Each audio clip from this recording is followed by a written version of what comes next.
the third area, I think is the silent killer of many businesses, many business owners. They try to do everything all the time. Their 10-hour days, all of a sudden a 15, 16, 17-hour day. No life, work weekends, they lose their friends. Growing is so painful that many business owners self-sabotage themselves because growing means adding more things on their plates.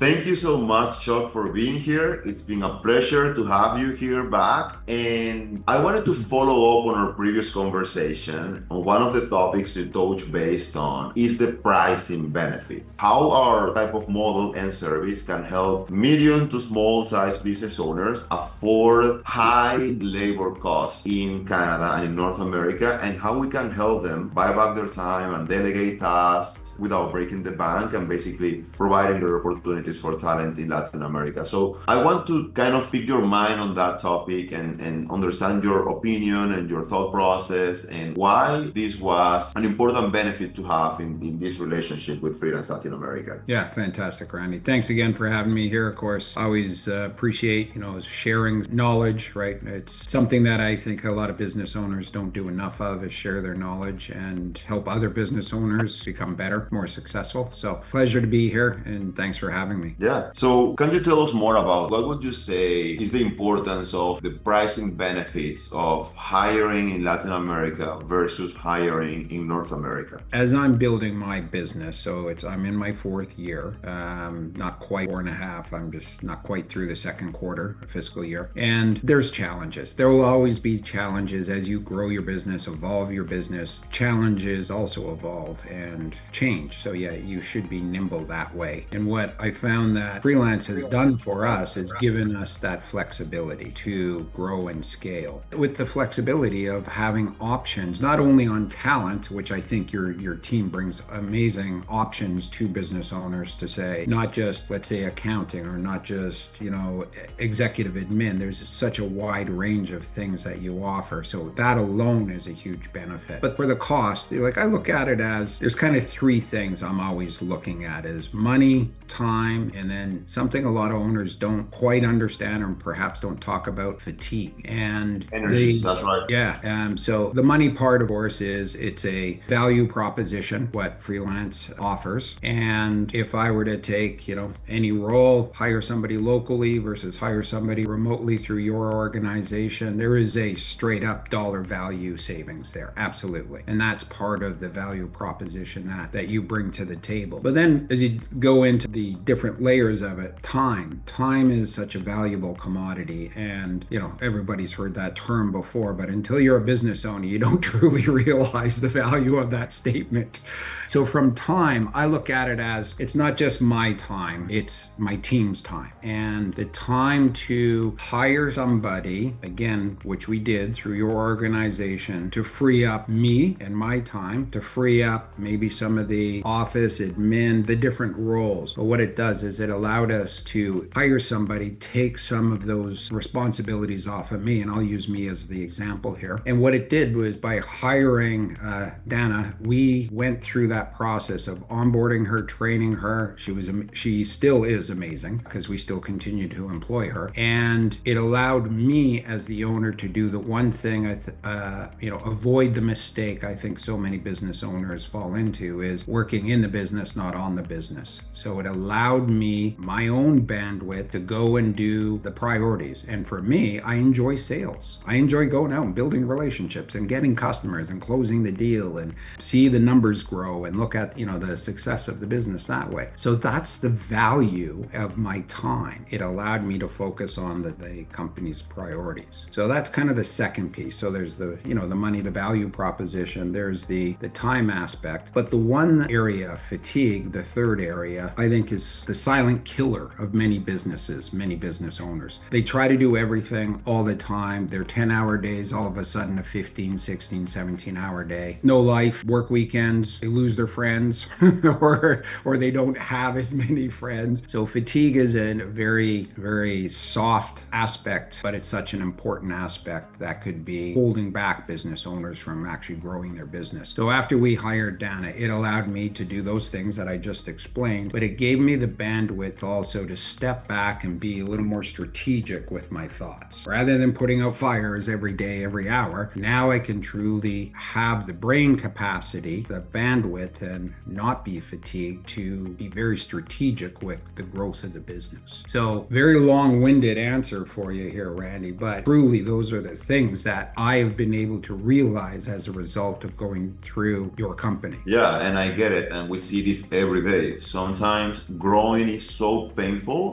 that many business owners self-sabotage themselves because growing means adding more things on their plates and they're already maxed out. And they go from working 40 to 60 to 80 hours a week and they self-sabotage subconsciously their own business because they can't deal with it anymore. And many times that's when they're ready to sell, but they are not sell ready. They are just ready to sell because they can't keep with it anymore. It's more painful to grow than to sell. And that's in many cases when they sell at a lower price because they're desperate. They just want a painkiller. And instead of being sell ready, like have your processes, have your people in the right seats, and have the business run without you, which is actually what makes it sell ready and what makes it more valuable. And I know you have a lot of experience in that in the franchise industry. And I also remember that after you hired Dana, you were able to take 3 weeks off, 1 week per year of that you have owned this new business. And that allows you to also to reset and reconnect to yourself and come back recharged and focus on what you should be focused on, which is working on the business. Now, one of the main challenges that North American business owners that we work with faced in the beginning is the trust issue. How was your thought process regarding trust? Like, can I trust someone that is not in the same country where I am? What if shit hits the fan and I need to enforce any kind of laws? What if I need to sue this person? How would I go about that if they're in another country and they have my company's information? So how was your thought and your decision-making process regarding the trust part? That was a big one for me, as you know, Randy. That was probably the bulk of our early conversations. And it's a valid concern, I think, for any business owner. And the way I approached it was, let's take some baby steps. Let's build the trust. Let's not just give it 110% without earning it. And trust needs to be earned, bar none, right? You earn it with your customers, you earn it with your staff, you earn it with, your suppliers. So that has to be worked on. So my approach was very tactical in the sense that I'm going to hire Dana for a small amount of hours on a weekly basis and test drive the relationship. And then once, and we had very specific things I tasked her to do. So I was monitoring that, and we met weekly every Friday morning, and we still continue to meet weekly on a Friday morning because it just works. And any challenges, issues that come up during the week, we have a chance to stay really focused and work through whatever those challenges might look like. So the trust issue was, let's take some baby steps. Let's give small chunks of work, small responsibilities, have them earn my trust, and likewise have them, Dana, like the environment she's working in. So trust is a two-way street, and then build upon that. And we did for, don't remember the exact timelines or anything, but at least for the first 5-6 months of smaller chunks of time. And then we grew to that point where I approached you and said, hey, I would like to hire her on a more full-time basis. So trust is a huge one. And I would, everybody defines trust differently. But for me, it has to be earned. And that's the way I approached it in order to satisfy my concern of, having somebody in a different country, different continent. If things go sideways, what do I do? Right. And I think part of this value proposition, not just the money piece that you bring to the table, your company brings to the table, is this. You have that, call it a layer, a filter in between where you actually provide that buffer to help build the trust. Yeah, for sure. And we're incorporated in Canada. So when you hire us to sign a contract with us, we're responsible for the relationship. And then we have also like cybersecurity insurance policies, professional liability insurance policies to have this extra layer of peace of mind and protection. And ultimately, like, I'm also here. And one of our clients that we onboarded here in Vancouver, he was telling me, I get messages from VA agencies offering me their services every day on LinkedIn. You know why I hire you instead of them? Because you're here and I can see you and I can build a personal relationship with you and I know where to find you. And I was telling this to a friend and he also said, oh yeah, Randy, you are at arm's reach. So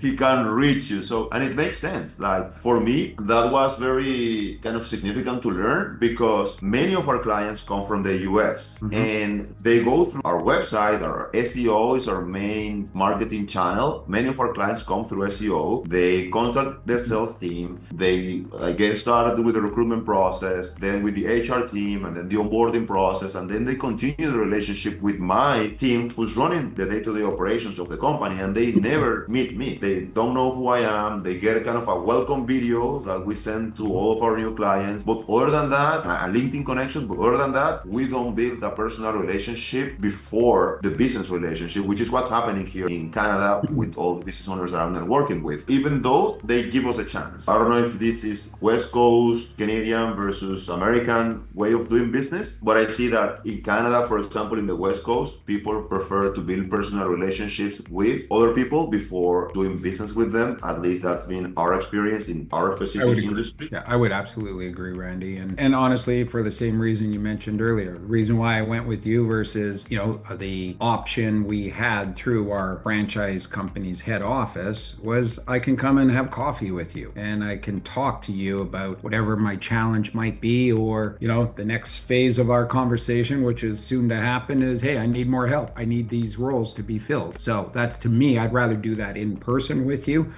because I love the fact that you understand my business on top of, hey, we're just going to supply, an accountant or a bookkeeper or, whatever the role is. You actually understand and appreciate the challenges of my particular scenario. Yeah, of course, and relationships over transactions, absolutely. Now, it's good that you mentioned that, and that's kind of a segue to my next question, is that after you worked with Dana for a couple of months, 10 hours a week, you decided to buy her contract out. And right. That's something that makes me very proud to talk about, because years ago in the past, we've had clients who had this buyout clause in the contract, but because the personal relationship wasn't in place, like they went through the website, they spoke with the team, I didn't build a personal relationship with them. It was all very business driven, to say it. And they have their, dedicated account manager who checks in on them, but it's not the same. Like if you're building a personal relationship directly with the owner of the company, right? So some of those clients, even though they had these clauses in their contract, they notified us of the contract termination, they paid the notice period, and then we found out that they kept working with their virtual professional and violating the contract. In some cases, we had to sue them and get into an agreement. In some other cases, we just let it be. So I appreciate that you were very honest, straightforward, and you asked us like, hey, I like Dana, I want to hire her in-house. What are the processes for that? What are the fees to buy out her contract with you and leave everything in good terms? Because nobody wants to burn bridges, right? And nobody wants to destroy relationships when you can continue helping each other and helping each other grow, which is what you just described. Like when you are in need of an additional person, you don't want to do the recruitment process yourself, the vetting process yourself, go out there and find someone in Latin America by yourself, but you would like to use us and hire us as you have done in the past successfully. So walk me through that process of deciding between keeping her under Freelance Latin America contract with the benefits that it has for you and the extra layers of protections that we mentioned earlier versus hire her directly, and your thought process about that. Yeah, well, I think the first thing, Randy, is it comes back to the trust, right? You and I built a,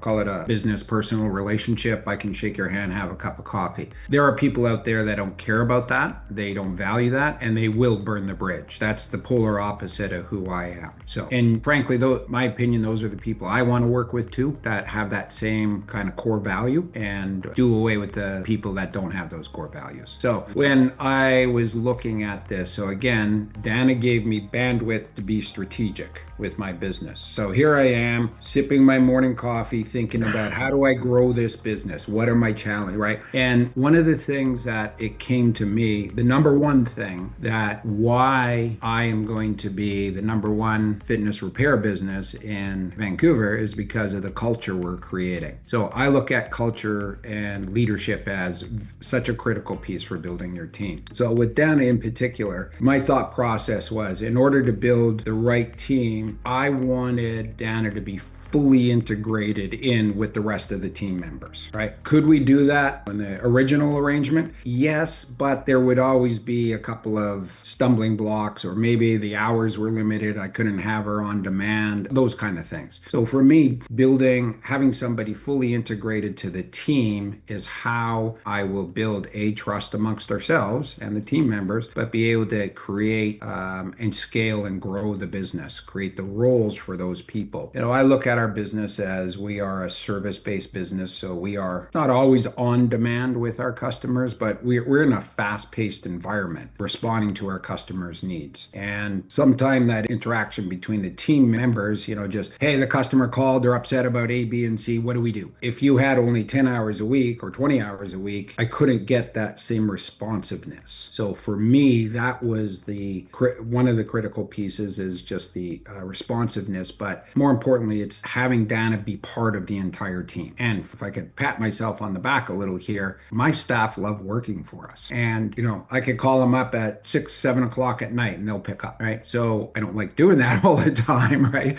But at the same time, I know that because of what we do on a day in and day out basis to develop that strong team and have trust amongst ourselves, not throw each other under the bus for mistakes. We learn from it. That's why, the culture piece was a huge part for going and hiring Dana directly to be part of the team. But what it also did was, again, strategically, is I need to scale and grow my business. So how do I do that with my existing team, but also maybe going outside and hiring that next person? So with Dana, and specifically more on the, kind of bookkeeping, accounting side, because that is her role, is that it gave me flexibility. It gave me more flexibility in the sense of it took some of those responsibilities off of me, which as a business owner, I kind of get a little happy dance every time I go to the bank and make a bank deposit, right? It's the effort. So it gave me more time to do that in a sense. But a lot of times it's the evolution of our team, the roles that we do. Maybe somebody just has too much responsibility and we have to break it off or spread that workload around. So that's the flexibility that I love by having Dana be part and integrated in the team. And it will also give them their own opportunity within the company to, hey, get more hours or take on a couple of new responsibilities. And from a leadership point of view, I'm always thinking about, how do I make it better for my staff? Is it, it's not just career, it's the culture, it's timing, it's pay, it's everything. Like, there's no one thing that will be, here's the number one thing for leadership. It's a whole bunch of small things put together. Yeah, I agree with that. Yeah. So it just allows that flexibility for me to focus on the leadership and team development as well. So because I'm not doing kind of day-to-day stuff, I can actually be strategic with my thoughts. So it's kind of that long-term planning thing. And, Dana's fit in really well. Every Friday morning at 7:30, we're on the phone or on a Zoom call together talking about, hey, what about this week? What's going on? I know about her mom and her cats, and, it's all of those things now, her mom and dad and her cats. So it's, to me, those are the little aspects of having somebody fully integrated into your team that makes our company better.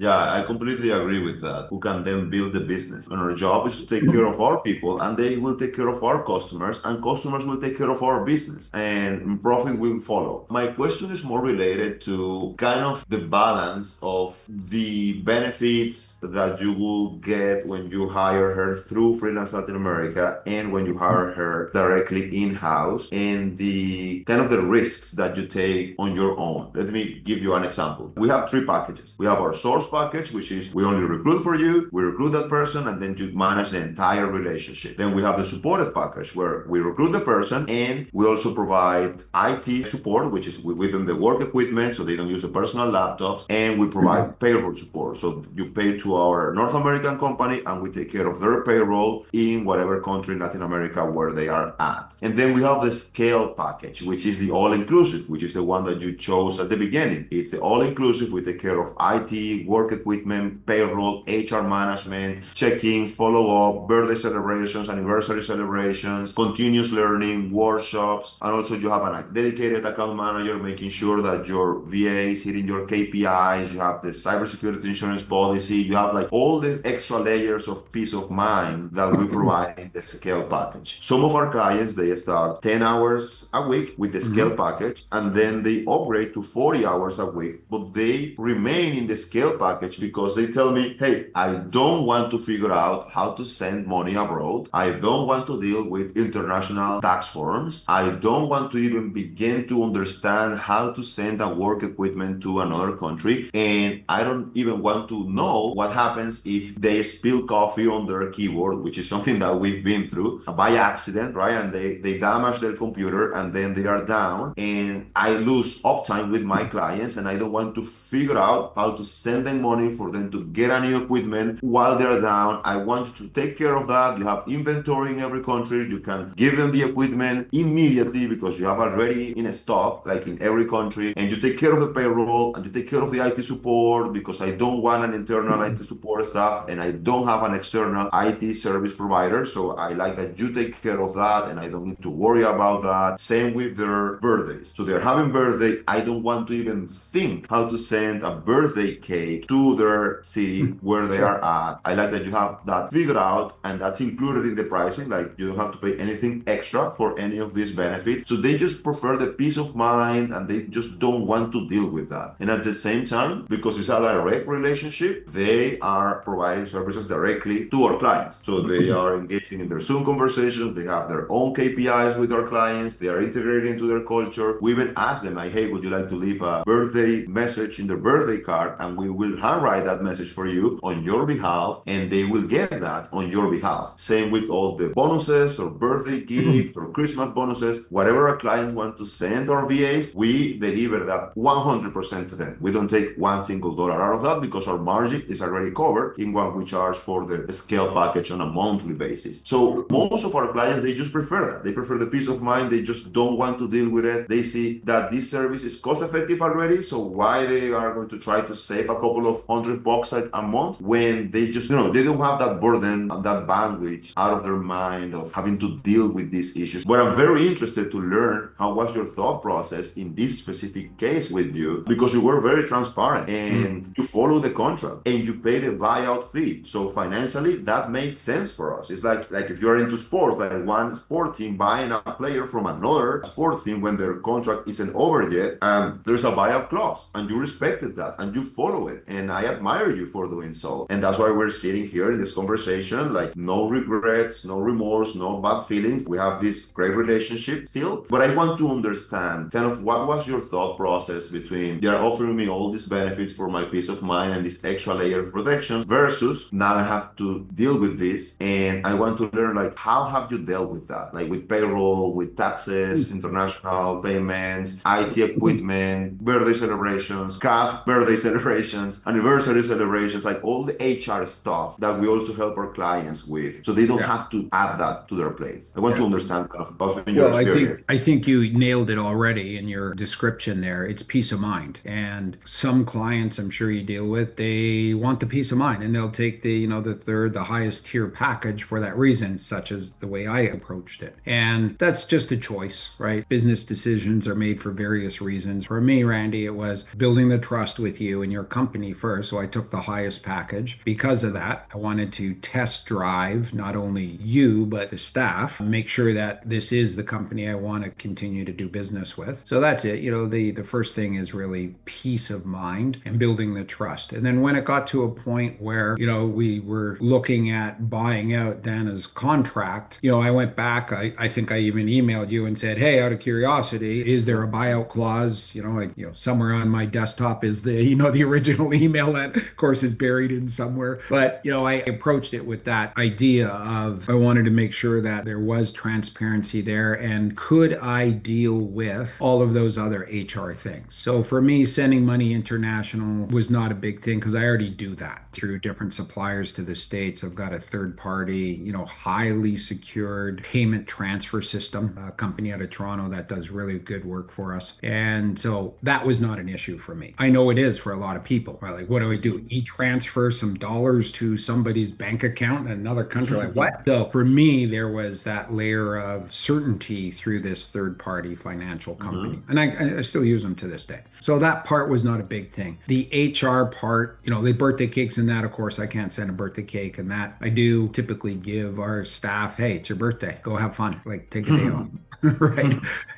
I don't tell them on the day. I tell them a few days before so they can plan something. So there's different ways to show that appreciation for the staff. To me, it's part of building culture that is my number one reason for hiring Dana directly. The rest of the HR stuff, I've run my own businesses over the years, Randy, so I'm comfortable in that role. I know there are business owners that are not, and it's easier for them to take the full package knowing that, hey, I don't have to deal with it. It's taken care of. I'm paying X amount for that service. And I love the fact that you offer those different tiers because business owners are at different stages of their growth. And those three packages offer enough options that they can pick and choose what works for them. And that was really driving my decision that way, Randy. HR stuff, I don't always enjoy doing it, especially when you have to go through the disciplinary side of it. Yeah. But I'm very kind of direct with my staff as well, saying these are the expectations. And, when we have to have a tough conversation, we're going to talk about the expectations, not about you as a person. Yeah. And what about the IT equipment? Like, for example, is she working with her personal laptop now? Did you send her a new equipment dedicated to your company? How are you dealing with that? Again, you can do it in various ways. There is a VPN that is the critical,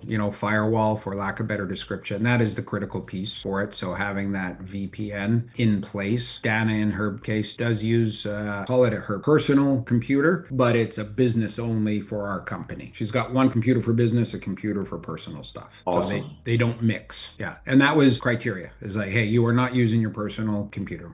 Awesome. That's a deal breaker for me. Yeah, happy to hear that because that gives you also a cybersecurity extra layer of protection when you know that your clients and your company information is not mixed with her personal information because someone could be browsing the internet and click something in the wrong link and then all your clients' information is jeopardized. And you cannot say no to that because they're using their personal laptop to work. So I'm happy that you have both separated and you have a kind of a machine for each, and that's good. That's very good to know. Happy for you. Now, my last question, just to wrap up the interview, what would you say to other business owners who are unsure about hiring remotely based on your experience? So I'm going to go back to those, kind of the three things I talked about at the beginning, the ROI of your decision. For business owners that are scaling and they need to hire staff to, minimize their fatigue, right? Their stress on their team. This is an amazing way to do it. The money piece alone should be enough to motivate people, Randy. So the way I always approach everything, if I put, let's say I invest in, just pick a number, $100,000 salary of a person, I need to get 3 times that back in revenue or savings in some form or fashion. So to me, it's always a 3-to-1 ratio decision. So that's my ROI on hiring. And if I can hire somebody for slightly less than what I'm currently paying in Canadian dollars and payroll taxes and all the other source deductions, Social Security,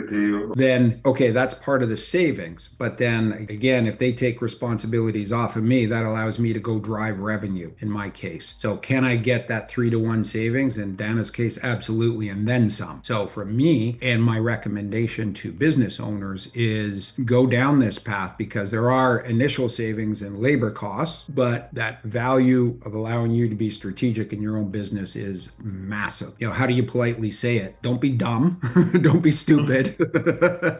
Your time is valuable and you need to put your best talents into growing the team. Stop doing daily administrative things that potentially just suck up your time and all of a sudden the sun goes down and you've still got 50 things to do. Yeah, for sure. And as we always tell our clients, if you don't have an administrative assistant, you are one and you are overpaid because the business is paying you at your owner's rate, and probably you suck at your job because you're wearing so many hats at the same time instead of having one person wearing only that hat, which will do a better job than you because it's the only job they're doing instead of you juggling among like multiple tasks and multiple hats. So Randy, thank you. Yeah. Randy, that brings up a good point. And I know we're coming to the top please go ahead. Yeah. Sure. So I think that is one of the dumbest things business owners do, and they repeat it because of what I do in the franchise industry outside of fitness machine technicians. I see it all the the time. And what it is they get sucked into that admin. And let's call it the daily tasks that should be delegated so they can free up their time. And if they have that attitude of, I need to control everything, and I get it because that was me 20 years ago, right? I'm a control freak. Entrepreneurs typically are.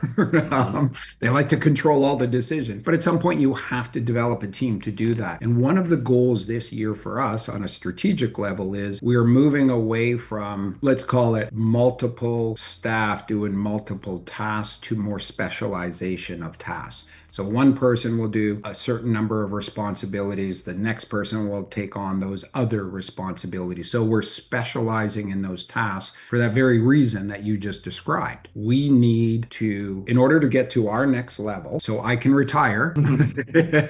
That's one of my goals. I think I shared this with you. I know I'm going off on a tangent here, but my job in my business is to make myself obsolete in my own business. And that would make it more valuable. It would massively. Yeah. It would probably increase it at least 2 to 3x by not, having me as the brain trust of the company. Yeah. So for business owners, this is a great way using your services to allow them to do all of those things and give themselves enough time to be strategic so they can actually go out and execute on that strategic level rather than on that working in the business level. Absolutely, because if the business depends on you to run the day-to-day operation, you don't own a business. You have a job, and it's probably the worst job in the world because you're working for a lunatic, right? So we're so crazy also as business owners that if the business depends on us to run, basically we have a job in a golden prison that built for ourselves instead of a business that can run without us. Thank you so much, Chuck, for your time, for coming here, and for sharing all your experience and your knowledge. So